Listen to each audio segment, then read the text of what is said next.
Hey, so in the last video, we went through a pretty long, exhaustive process of taking this song that you can see here from Ableton and deconstructed it down into a series of different patterns and parts, rendered out those loops, sequenced them again on the Octatrack to make the song basically exactly as is, but on the Octatrack so that we can then start to mess around with it and perform it live a little bit differently each time. One thing that I glossed over was how to do things like fills and one-shots and cymbal crashes and things like that. So that's exactly what we're going to do in this video, and we're going to look at a couple of different ways of doing it, from one-shot trigs, sample locks, and also conditional trigs, which are really cool.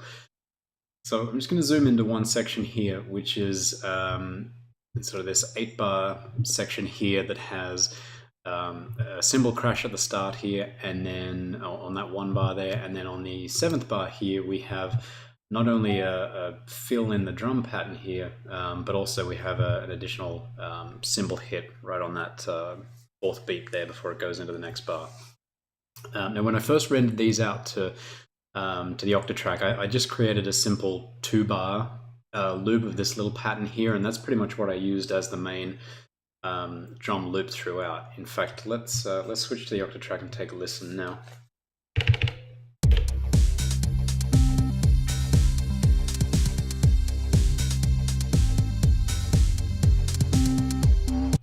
Okay, so it's just that pretty simple drum pattern, just loops over and over again. But we want to spice it up a little bit. Like, you know, I've gone to the trouble of programming this or sequencing in this fill and these cymbals. So obviously we want to make use of those and where we're playing this in the Octatrack. So the first thing I'm going to do is just render out 2 1-bar loops. The 1 bar there that has the cymbal crash. Let's do that first. Now remember, always solo the group that you're rendering from. Play it, and yep, that is what we're actually expecting it to sound like. I don't think the audio is coming through on this because I haven't routed it through, but maybe it is actually. No, it's not. But I'm certain about this because I've been through this video before. So we're going to render out this first bit here, and we want just the selected tracks. We can confirm here it's rendering 1 bar. Export that, and again, I'm following my usual naming convention of 6, which is the song number in my audio pool, so I can sort them easily. 2 letters to indicate which track it is, in this case it's drums, and then a quick mnemonic to tell me what the sample is.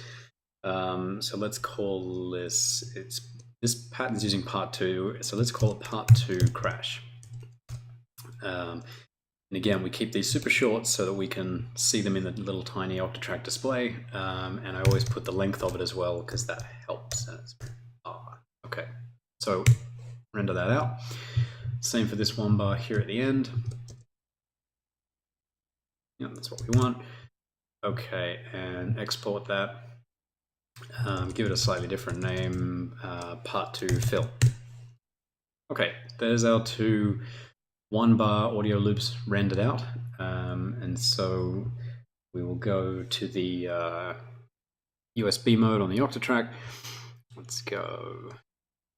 I lost my bearings then. System, USB disk mode.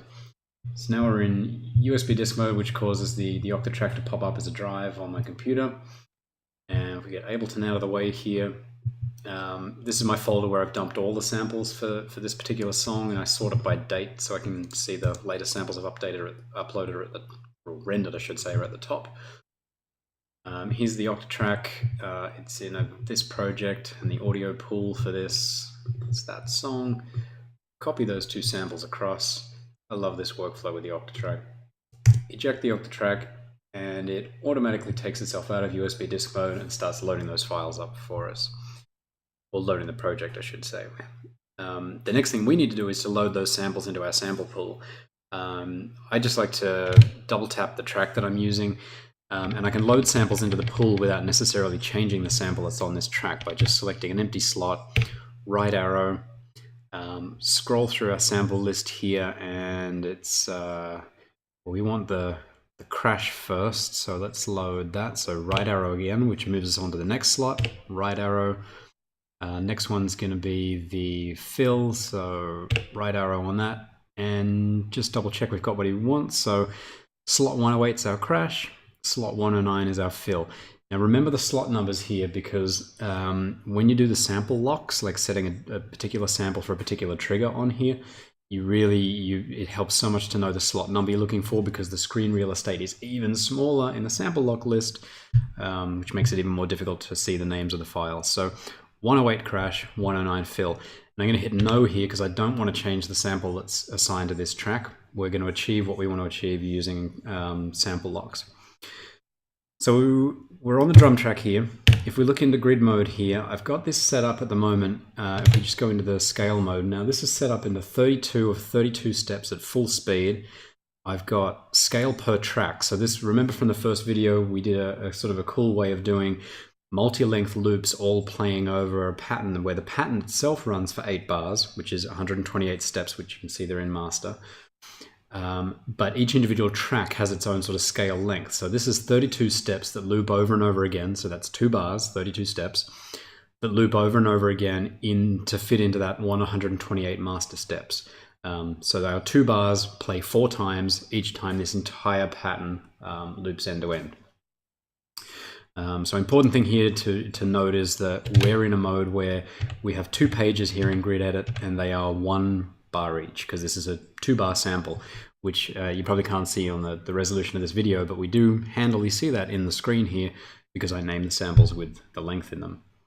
All right, so we've got our pattern is set up on this track such that it is 32 steps, 2 bars. It's got 1 trigger only at the moment, and that's just playing that 2-bar standard drum loop over and over again. Okay. Now the first thing we want to do is we want this trigger to actually fire our sample that has the crash at the start. So let's do that. We hold down the trig to say we want to do a sample lock and hit the down arrow here. That brings up our list of samples that we can do a sample lock on for this trigger, which is basically saying for this trigger, play a different sample, not the sample that's assigned to the track. And again, you see this window's tiny here. That's why it's just easier to know what we want here is sample 108. Let go of that. And see how it's now sort of red but quickly flashing green. That's our indication that this is not just a trigger, this is a trigger with some sort of parameter locking or sample locking. And the parameter we've locked here is that we want to play our crash cymbal, our 1-bar drum loop that has the crash cymbal in it, instead of the 2-bar loop that's assigned to this track. So let's just take a listen and see how that sounds now.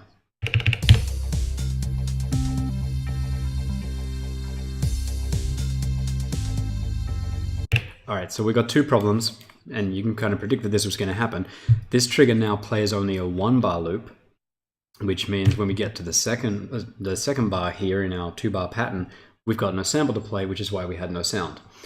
The other problem that we've got is that this sample is playing every 2 bars, because that's the length of this track's pattern. Which is not what we want. We don't want the cymbal to play every 2 bars. We want it to play probably every 8 bars, or maybe even every 16. Let's solve the first problem of the sample sort of going silent, or the track going silent. And so I'm going to go back into the second page here, add a trigger, and that trigger is basically going to trigger the sample that is assigned to the track. Now what that means is that for the first bar, we're going to get this sample running, which is our sample with the crash. And then when it comes down to the second bar, it's going to start playing our normal drum sample, which is just our simple 2-bar loop. Now let's see how that sounds.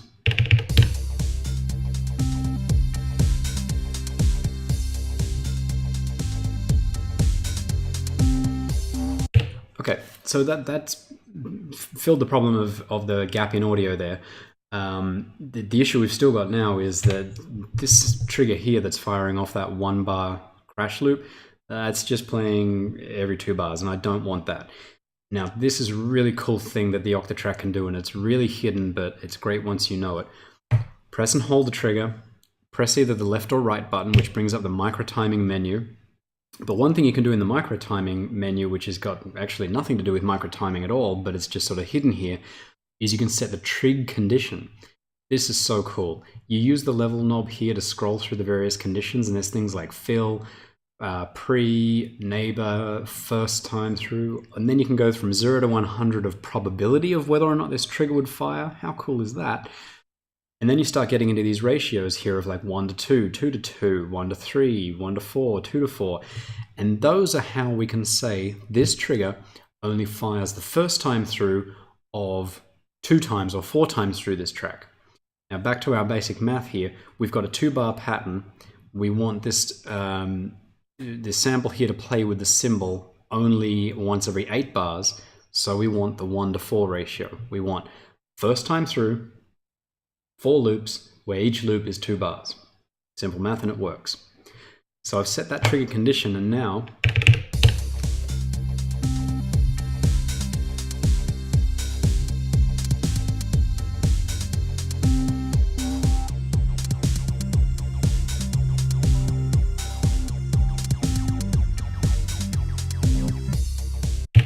magic!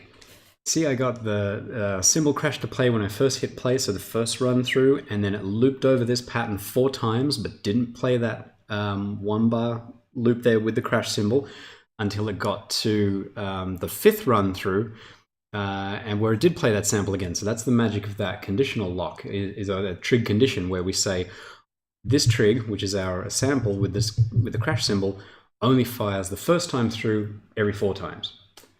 Really, really cool. So I'm pretty happy with that for the cymbal setup. Now let's do the fill. The fill is going to expose a few more problems that are going to be really neat to try and fix. So again, I'm only working with 2 bars here because that's the way I've set up the track length for this pattern. So just as in the first page, this trig here was the one that fired off the sample with the crash at the start of the 8-bar pattern. In this second page, I'm going to use this trig here to with a sample lock again. So hold down the trig, hit the down arrow key, and I'm going to select our sample that has the fill in it. And remember, that was 109. Okay, that's done. Well, what happens when we play this?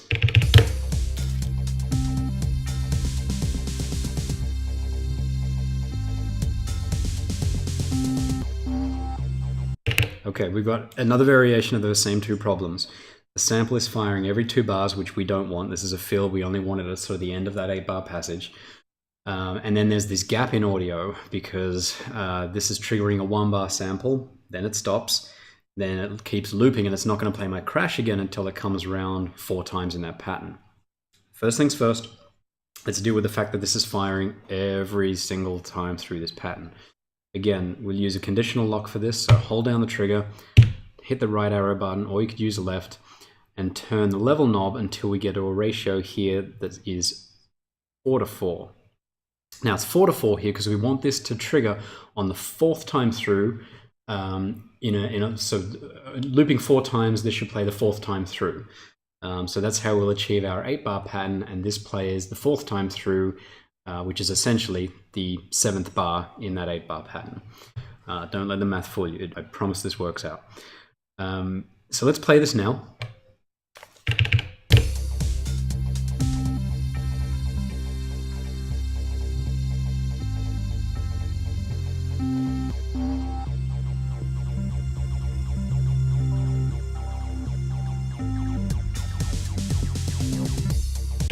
So at least now we have we've got the sample that plays the crash at the start of our 8-bar passage, and then we have the fill playing at the 7th bar of our 8-bar passage, and they're looping well.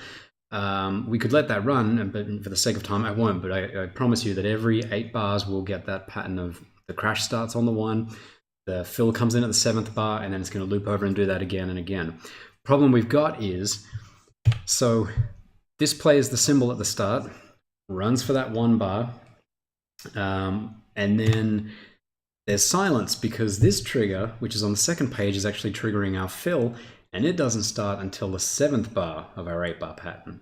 So we need something in the middle here to kick off basically our general, we've already got a 2-bar drum loop here, that simple pattern that we were using before. We need that to trigger to cover the space in between that 1st bar and the 7th bar. But there's not an easy way to do this when we're dealing with a 32 pattern, 32-step pattern here, because this trig here is bar 1 essentially. This trig here is bar 7. There's nothing in between.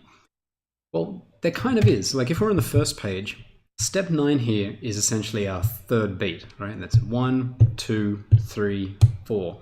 So on the third beat here, we could add a trig to start playing our sample that's assigned to this track, which is our normal 4-bar drum loop, to kind of fill in the space. Let's see how that sounds.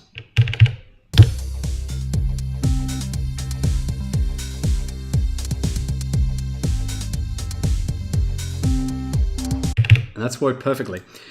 Thing is though that I know that how I sequence this, that's not quite right, because this is the 1 beat, 2 beat, 3 beat, and now we're starting on the third beat with the sample that's actually playing a sample from the first beat.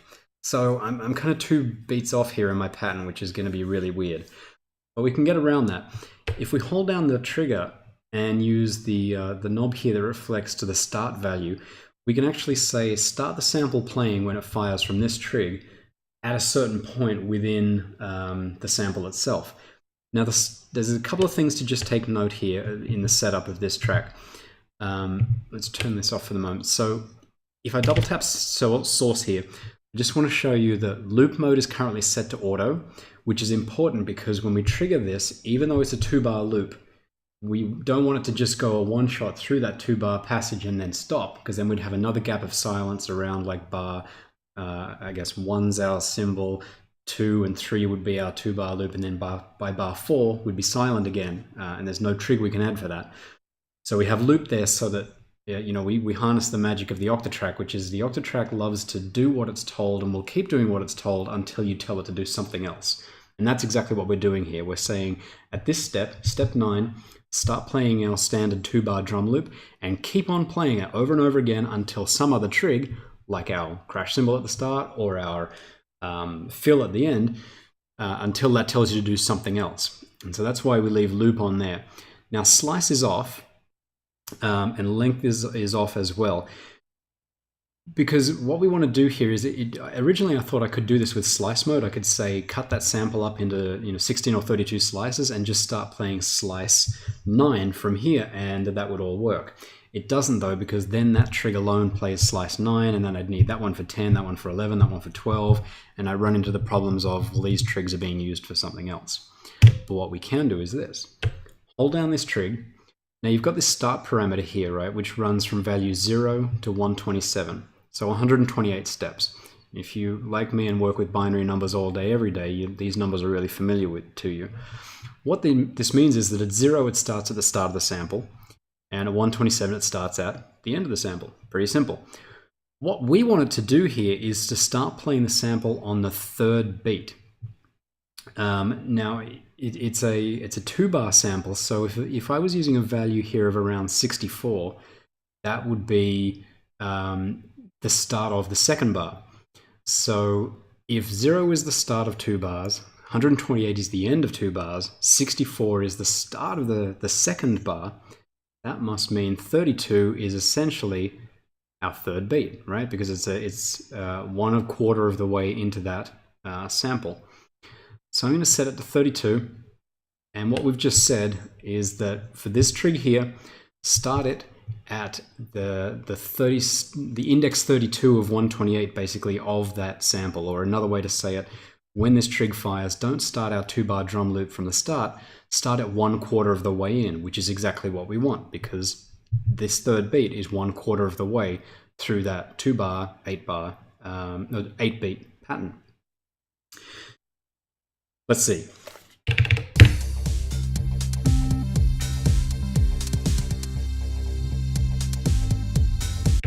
Okay, now that's worked. It started that off from the right position, but it's now not looping, so we've got that silence gap again. Now, the reason for that is that it started here at that 32 position, or the third note in that 2-bar loop.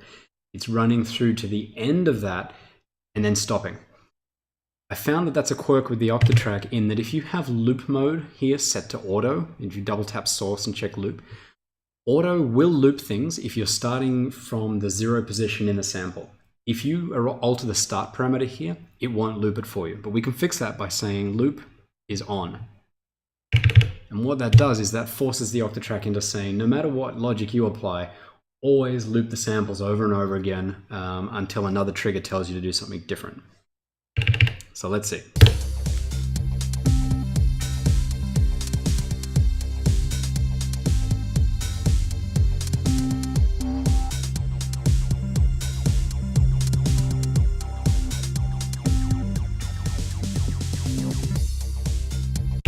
sweet.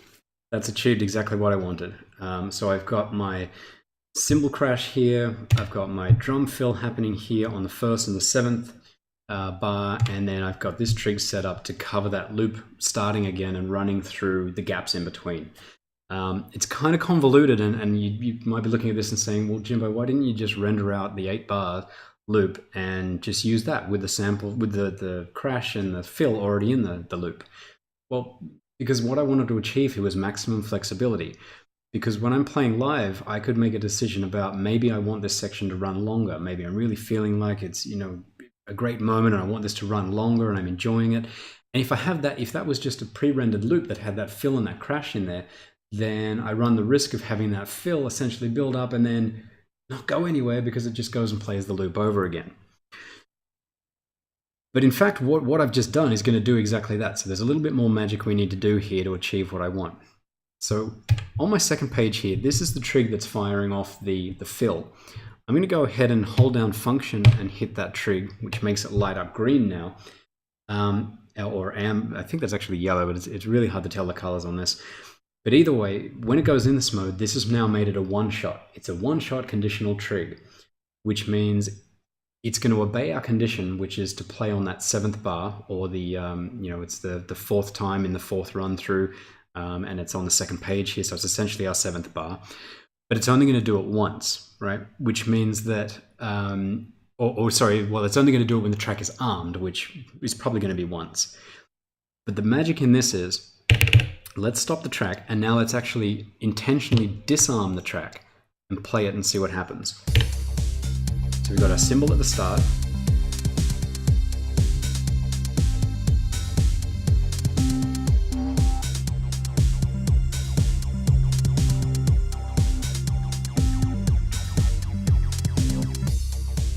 And notice we didn't get the fill. That's exactly what I wanted here, because this way I've got full control when I'm playing live. I could go into this pattern, quickly hit disarm, and know that I can let this run and run and run for as long as I want.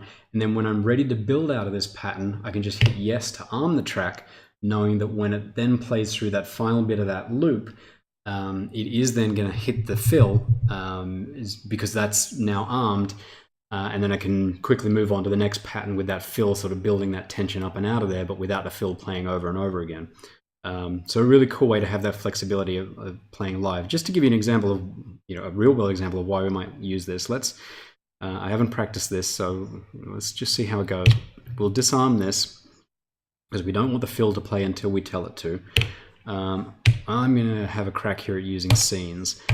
Let's take a look at, so we got the scene set up here, scene 1 and scene 9 for B. I'm on my drum track, and let's select our, what do we got? We've got a filter here? Yeah, we do. Let's make scene A affect the bass parameter way down. Let's make let's do that. So we'll leave scene A as our normal filter settings, but then scene B, let's see what it sounds like when we put the base of the filter way up. So let's see.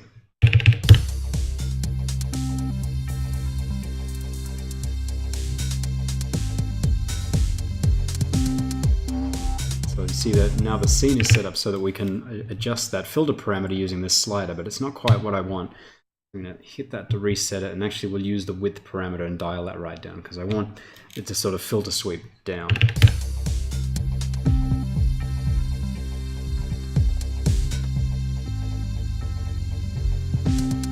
Perfect. Because the thing I'm imagining here is that maybe I start this pattern and I'm really feeling like I want to draw this out, and so it starts playing and I bring the drums right down, and maybe I even go into the mixer here and mute some other parts. And then only when I'm ready and want to bring it out do I start bringing the drums back up, arm the track, and knowing that then that fill's going to kick in only when I'm ready for it, and then move on to the pattern. So let's see if we can do that. So we're not armed. Play it. So this is our first run through. We're not going to get the fill. I'll wait until that cymbal crashes again to start playing with the fader.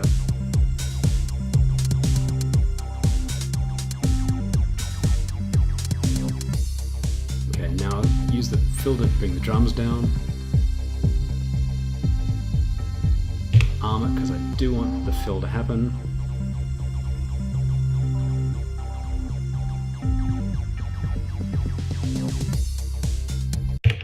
see, there you go. Just a nice little example. The fill wasn't going to play until we were ready for it. We could mess around and do whatever we wanted to do live.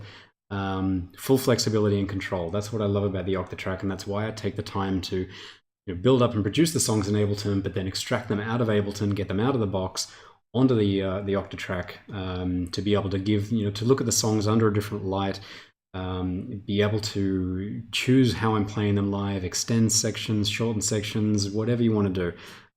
This thing is just fantastic for all that kind of stuff. So there you go. Enjoy, and I hope this was useful to you.